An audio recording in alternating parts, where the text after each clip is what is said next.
Aku gembala yang baik. Yohanes 10 ayat 11. Akulah gembala yang baik.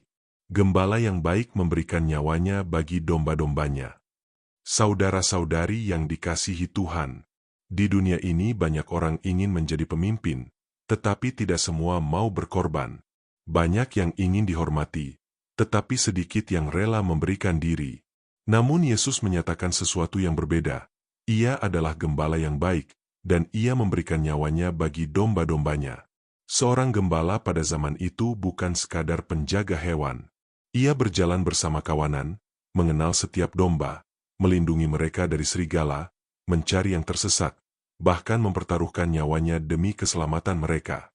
Ketika Yesus menyebut dirinya gembala yang baik, itu berarti ia tidak pernah meninggalkan kita sendirian. Kita adalah domba-dombanya. Domba dikenal sebagai hewan yang lemah, mudah tersesat, dan tidak mampu melindungi diri. Gambaran ini menunjukkan betapa kita membutuhkan tuntunan Tuhan. Tanpa Dia, kita mudah terseret arus dunia, terjebak dalam dosa, atau tersesat dalam keputusan yang salah. Yesus tidak hanya menuntun dari jauh. Ia berjalan di depan. Ia merasakan penderitaan manusia. Ia memahami air mata, kekecewaan, dan pergumulan kita. Bahkan ia rela mati di kayu salib demi menebus dosa kita. Tidak ada kasih yang lebih besar daripada kasih yang menyerahkan nyawa. Mungkin hari ini ada di antara kita yang merasa sendirian. Ada yang sedang menghadapi tekanan ekonomi, konflik keluarga, atau pergumulan pribadi yang tidak diketahui orang lain. Ingatlah, gembala yang baik tidak pernah lalai. Ia melihat, ia tahu, dan ia peduli. Kadang kita merasa Tuhan jauh karena keadaan tidak berubah. Namun gembala yang baik tidak selalu mengangkat domba dari lembah.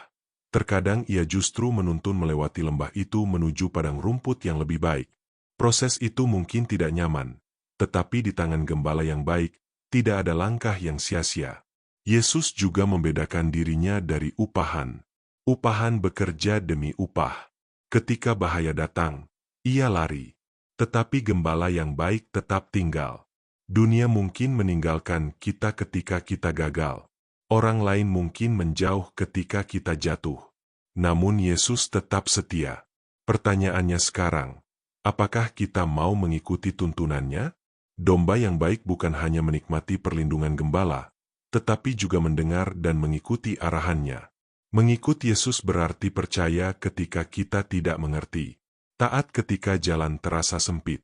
Tetap setia ketika keadaan sulit. Sebagai dombanya, kita juga dipanggil untuk mencerminkan karakter gembala kita. Di tengah keluarga, pekerjaan, dan pelayanan, kita dipanggil untuk memiliki hati yang rela berkorban, bukan egois.